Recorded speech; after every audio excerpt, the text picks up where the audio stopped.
Audio on demand from Vision Christian Media. As a matter of fact, in this passage that you turn to over in Luke chapter 12, Jesus tells an intriguing story about a man whose kingdom is growing. He's a business entrepreneur. And he says to himself, man, I'm just going to keep building more and more barns and accumulating more and more stuff.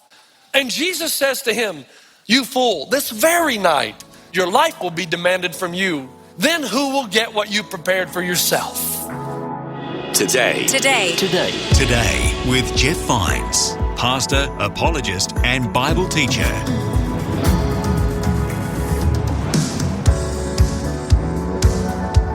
Hello and welcome. My name is Bill, and this is Today with Jeff Vines. And this week, Pastor Jeff is preaching about being awake, spiritually awake, and in tune with God. We're about to start with a message from Luke chapter 12, the story of the man who stockpiled goods for himself and was challenged by Jesus as to why.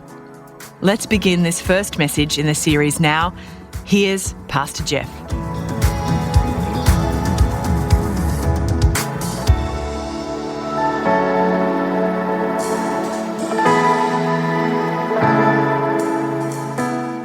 Man, we began a new series, and I'm really pumped about it. It's called Awakenings, and it's based on a sociological study where 100 people over the age of 90 were interviewed. And while you're listening to this, turn over to Luke 12. That'll be our text. We won't go through it detail by detail, but we will be referring to it. Now think about that. How many of you in the room even know 100 people over the age of 90? How many of you know like 10 people over the age of 90? How many of you are over the age of 90? We got a few. No, come on. All right, we got a few. Great. They asked them one question. Fascinating. And the question was this: if you had it to do over again, what would you do differently? Now think about it. 90 plus years old. If you had it to do all over again, what would you do differently? 3 answers emerged. There was a commonality. They said if we had it to do all over again, we would reflect more. We would risk more, and we'd do more things that would be remembered when we're gone. Now you think about that. We would reflect more, think about things. We would risk more. Success or failure is not the key, just a journey of risk. That's what keeps us alive. And we would do more things that would be remembered, that would last when we're gone. And I read that and I thought, my goodness, what a great idea for a series. Because that's the 40,000-foot level of our faith, isn't it? We've been digging down in the weeds and the trees. But for the next few weeks, I want us to stand outside. You know this expression, you can't see the what for the trees, the forest? I want us to go back up on top to make sure we haven't become enamored with details. We've forgotten the big picture. Because I read the article and I thought, my goodness, this is a PowerPoint. These are the big ideas of Jesus' ministry. Think about it for a moment. Number 1, we would reflect more. How many times in the Bible does Jesus say, wake up, O sleeper? How many times in the Old Testament, wake up, you're missing a good life? As a matter of fact, in this passage that you turn to over in Luke chapter 12, Jesus tells an intriguing story about a man whose kingdom is growing. He's a business entrepreneur. He's gaining more and more stuff, more and more wealth, intelligent, sharp, great business acumen, and his wealth is so much, to such a high degree, that he's building bigger and bigger barns, bigger and bigger warehouses. And he says to himself, man, I'm just going to keep building more and more barns and accumulating more and more stuff. And Jesus says to him, basically, why are you stockpiling and hoarding? Why are you doing this? Reflect, stop, think about it. You're doing all this work all your life, and then just like that, as quick as I snap my fingers, it's all gone. And he says, this night, you fool, this very night, you will be demanded, or your life will be demanded from you. Then who will get what you prepared for yourself? All through the Bible, just stop and think about what you're doing for a moment. Now, I told you the story, and I got to remind you of the times that I would play Monopoly with my grandmother. Remember? My grandmother was a great Monopoly player, and she just thrashed all of her grandsons, and she loved doing it. She would smile. It was like this hideous laugh. It was evil, sinister. None of us knew how to play. And I went away to college and I played Monopoly for 4 years. I didn't learn much in college, but I played Monopoly for 4 years. I became king of the board and I couldn't wait to get back to my grandma's house. I was going to teach her a lesson. But she ended up teaching me one because we played. Man, by the end of the game, I owned it all. The railroads, I owned them. Waterworks, mine. I had greenhouses, red houses, Park Place, Boardwalk. I owned the board and I gave no mercy. She wanted a loan from the bank. I owned the bank too. And I gathered all this and I looked at this masterpiece and I started dancing around the room. I beat grandma. She was so mad at me. And then she got me, man. She took the Monopoly board, she dumped it, and she looked at me and said, Jeff, doesn't matter because it all goes back into the box. Man, I was so mad. I didn't want it to go back in the box. I wanted to bronze it. Put in a plaque in her front door. This is where grandma went down. But isn't that interesting? It does. What a great life lesson. Pastor Leroy Brown, my friend that told the story about Capitilla, don't worry, I'm not going to tell that story again. But he used to say something. He'd look out over the audience on a Sunday night to all these college students and he would say, one of these days, you're going to die. And I wish I could say it like him. You don't believe that you are, but you are. And then they're going to throw you on a hole in the ground, and they're going to throw dirt in your face, and they're all going to go back to the church and eat potato salad. And he said, when you were born, you cried, and everybody else laughed. When you die, everybody's going to be crying. And the real question is, are you going to be happy? And that depends on the way and for what you've lived your life. And then he went into the African-American tradition of repetition. Wake up, oh sleeper. Wake up, oh sleeper. Wake up. And it made you want to wake up. These old people are simply saying what Jesus said. Wake up, man. Redeem the time. Use it wisely. Reflect on what really matters. Paul told the Colossians in Colossians 3:2, set your mind on the higher things. And the thing about those higher things, it's ultimately what you're looking for anyway, and usually they're right under your eyes. My friend Dane Johnson told me about a story that Kyle Idleman, Southeast, one of the preachers there in Louisville, huge church, said that it's amazing how people don't realize what's in front of them. They don't reflect. They never live in the moment. They're never present. And he said he's a big Joe Montana fan, so he got to go to Kansas City. It was Joe Montana's final season. The game, they had great seats. He said, I was seated beside this lady who was sleeping through the game. I mean, great seats, expensive seats, she's just sleeping. Joe Montana, at the end of the game, it's tied. He starts one of those final drives. And they're going to score a 20-yard pass, 30, 40. Next thing you know, touchdown, place goes wild. This woman is sleeping. And Kyle Idleman says, finally I looked at her and I said, Mom, wake up. That things are happening, but you're missing it. We live our lives waiting for what might be around the next corner, never enjoying the present, placing a halo around the unrealized. You don't enjoy the present because you're always waiting for the next thing to happen, so you're never fully present. I mean, even when you're present, you're absent. Man, it's starting to hit me. I looked in the mirror this past week and I saw my dad. Has that happened to you yet? I looked over in the corner of the kitchen, there was my son. I looked over and for some reason God took my mind back to when little Delaney used to ride my little golf cart in New Zealand, and not the electrical ones, the ones you pull. And he would climb up there and hold onto the bag, and I would pull him around the golf course. And I thought, where did that little boy go? Man, it happened so fast. Like it was yesterday. And I thought to myself, am I missing it? Because I'm not reflecting. I keep waiting for what might be, but what might be is happening now. Listen, life is what happens while you're waiting on life to happen. And that's what these old people say. Redeem the time, Jesus says. Don't let it pass by. Fully be present in the moment. Stop, reflect, wake up, set your mind on the things that will last. And while we're talking about this, reflecting more, before we leave this wagon, let's make sure we participate in the ultimate reflection. Look at that right there. What is that? That's a cross. The most recognized symbol in human history. The problem is familiarity breeds what? Contempt.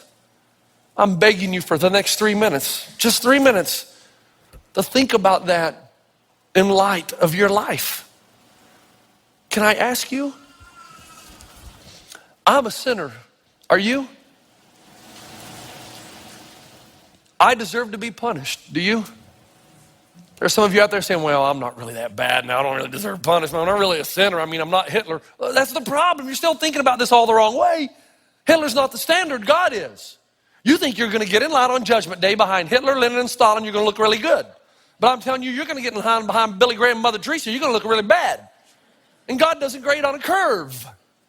He's the standard. I'm a sinner. You're a sinner. I deserve punishment. So do you. Jesus took my punishment. That's why I love the cross. That's why we come and lift our hands in worship, although I will admit, I look out here sometimes and some of you look like zombies. I'm not sure that you're in the moment. I think you're worried about what's happening later. And you're never in the present. Jesus says, stop, reflect, man. You know what that thing right there means? Do you realize that one day they're going to open the book on Jeff Vines' life? And they're going to open it up and read under my name, and all the rotten, dirty stuff that I've done is going to be blotted out. It's going to be erased. Used to be, they're gone, erased. Just like that, buried in the deepest sea, remembered no more. Because Jesus says, because of that, right there, I'm justified. That he sees me just as if I'd never sinned. And he says he's going to give me a robe of righteousness. And I'm going to be able to put that thing on. And God's going to say, Jeff, you look marvelous. You look great. And I'm going to say, are you looking at somebody else?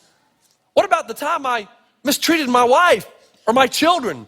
Or the time I took what didn't belong to me? Or the time I saw what I should not have seen? Looked at things I should have shunned? Participated in activities that I should have run away from? What about all that, God? And God says, no, I don't see that. No, that's not what I see. All I see is the cross. I see my son paying the penalty for your sin. I see you with a robe of purity and righteousness because of that. Do you understand that? Have you reflected on that in your life? It stands out through time and eternity and forever will be. Have you reflected? Because here's the beauty of it. It's not just what Jesus does for me on the day of judgment by standing in my place. It's what he does for me now.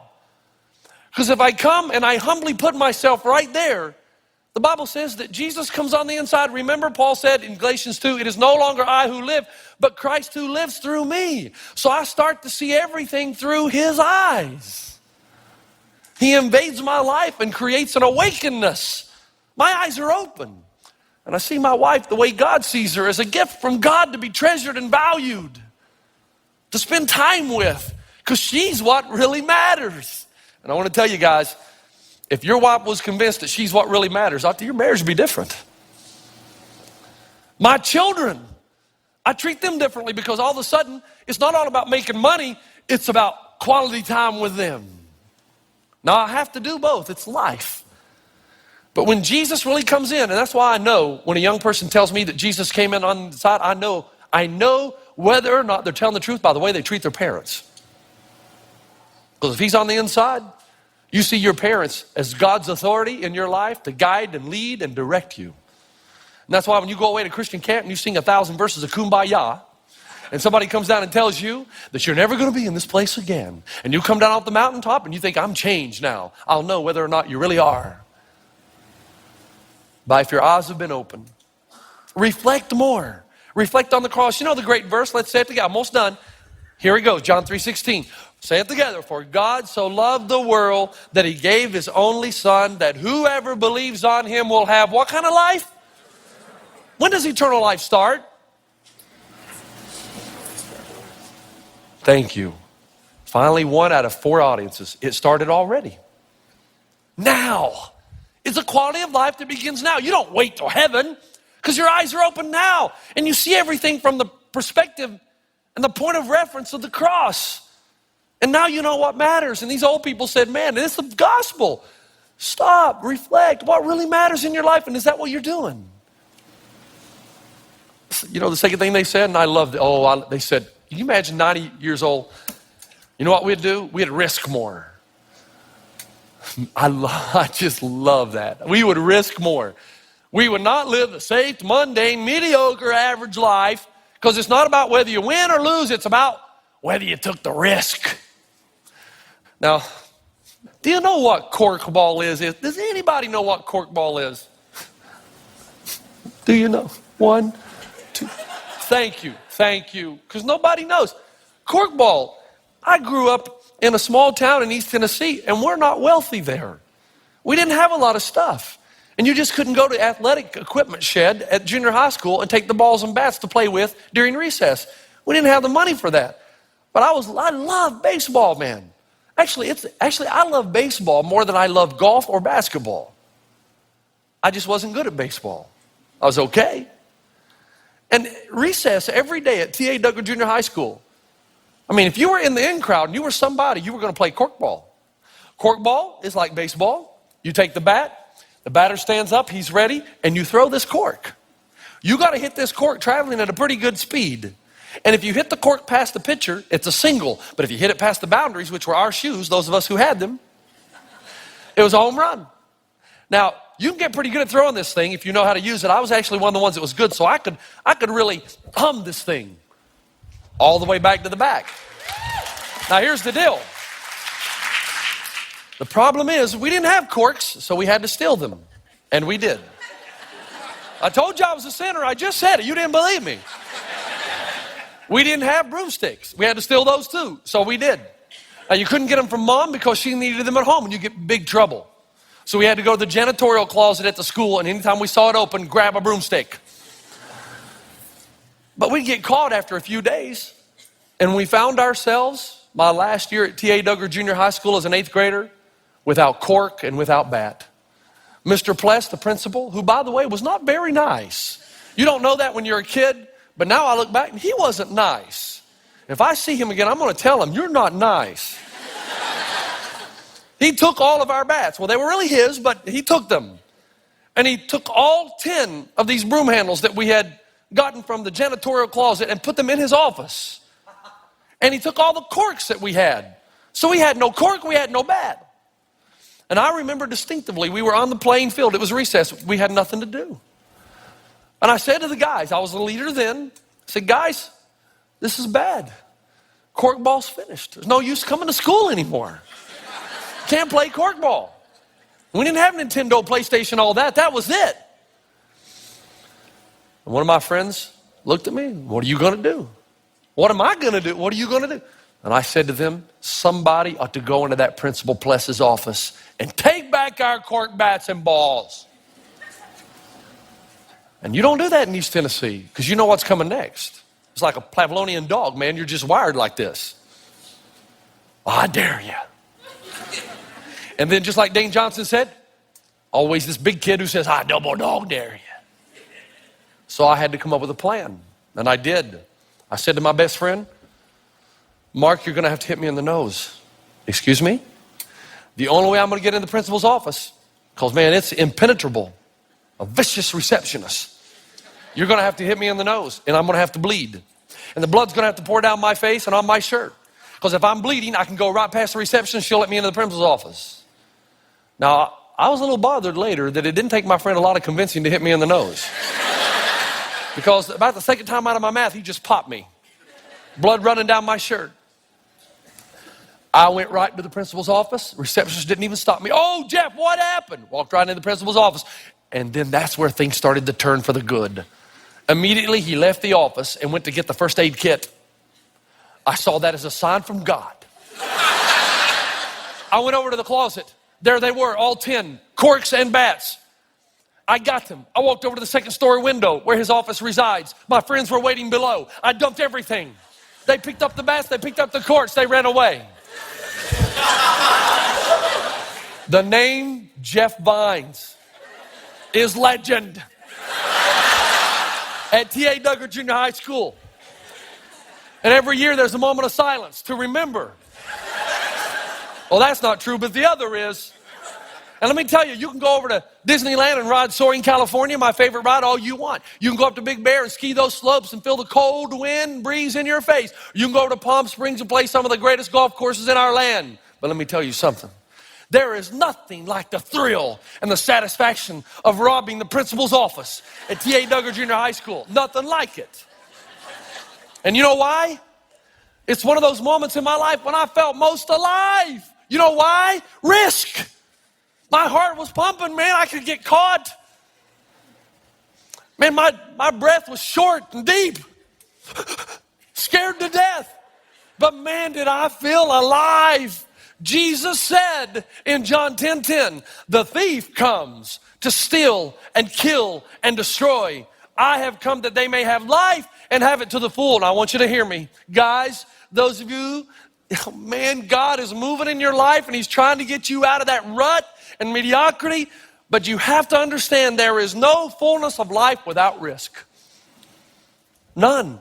Because the abundant life is to go where most people are afraid to go. But it's the one Jesus calls you to. They said we would have risked what was down deep inside, we would have followed.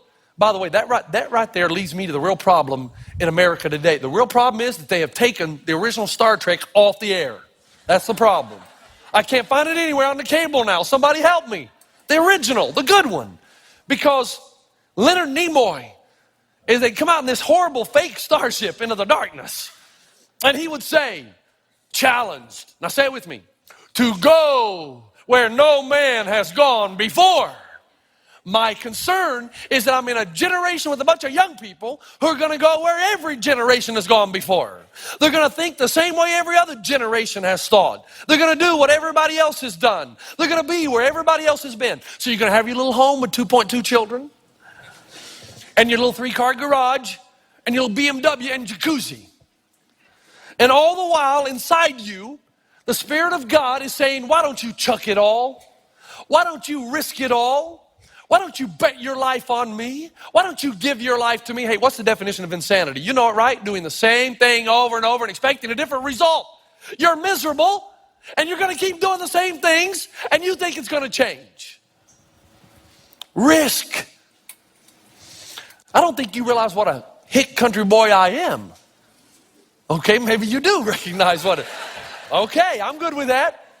In 1985, when I got the chance to go to Africa, I was terrified. You got to think, I'd never been out of the state of Tennessee. My relatives ran moonshine across the county line. I'm dead serious. I've seen the still. To leave Tennessee, and then I think, man, I was at a fork in the road right then, and I've had a few since then. What if I said no? I would have never seen Victoria Falls. I would have never been able to feel the wind and the mist and take a deep breath and feel like I was alive.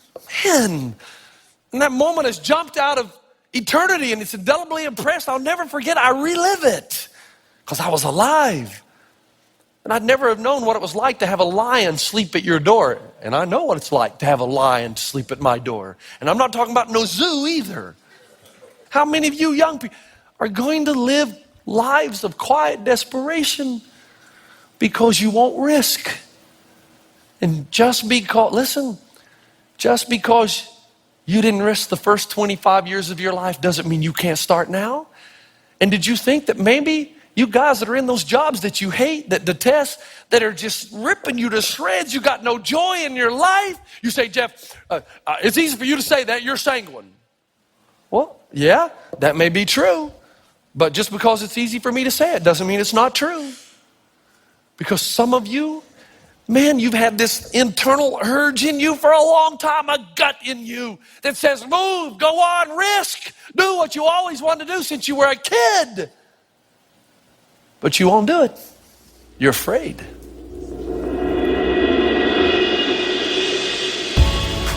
You've been listening to Today with Jeff Vines. Thanks for joining us. Next time, we'll bring you the rest of this message from Pastor Jeff.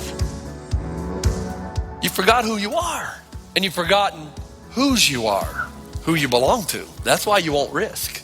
And every life experience that you've gone through, God wills it to be so, because it's all training ground for the day you will have something in your gut that says, man, I need to do this. If you say no, you'll never know what it is to fulfill your purpose. You can listen to more messages like this. Just search for Today with Jeff Vines wherever you get your podcasts. You make me wanna dance and sing with every single breath I breathe. I will bring this offering. You are my wonder, you with the wonder. Today with Jeff Vines. Thanks for taking time to listen to this audio on demand from Vision Christian Media. To find out more about us, go to vision.org.au.